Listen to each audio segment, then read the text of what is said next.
Hello and welcome again. Welcome back to Island Mama. Today we are going to make Char Sui chicken. Yes, it is an Asian dish. We are going to incorporate our seasonings in it.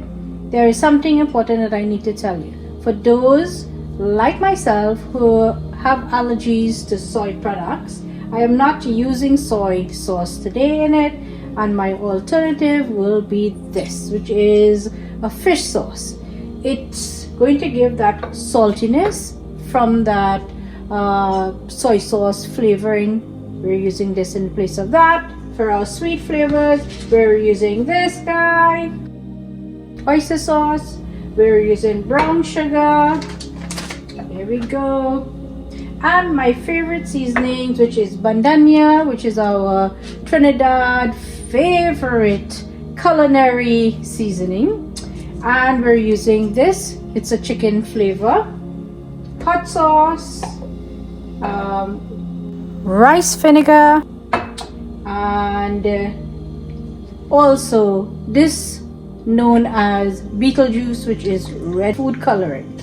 So that's what we're going to do. I'm going to put my mixture in my bowl, and we're going to put our chicken in it and marinate it. The longer you marinate it, the more it will infuse into our meat and give that beautiful color and flavor that we're looking for.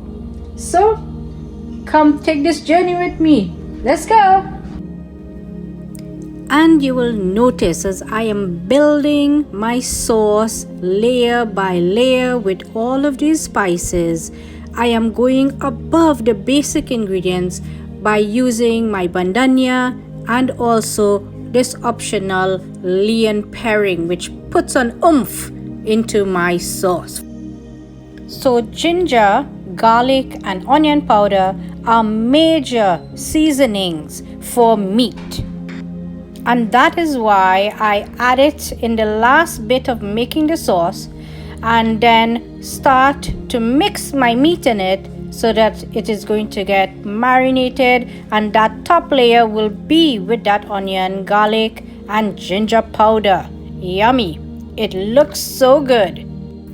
And don't worry guys, I'm putting the recipe on the end of this video, so keep watching. And you may ask yourself, what is Char Sui?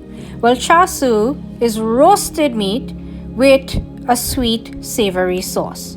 So don't forget, we did use 5-spice powder. We did also put sugar in it, or you could put some honey in it for that glaze. That 5-spice powder combined with that sugar gives us that Asian Char Sui that we are looking for, and we are putting it on our tray right now with water inside. I love to put that water because you know what, it's going to help steam it. It's going to remain moist. I'm not covering my meat because I do not want it baked. I want it roast, so I'm using a certain temperature, or better yet, I'm using various temperatures. So what it is, I want my meat in total to cook for less than 1 hour, but I have to, in interims of 15 minutes, remove it from the oven, baste it, flip it and put it back in the oven. So for best results, first 30 minutes at 390 degrees Fahrenheit, then 15 minutes at 430 degrees, then 5 to 10 minutes at 440 degrees. And remember, please let your meat rest for at least 15 minutes before slicing it up. Let's go.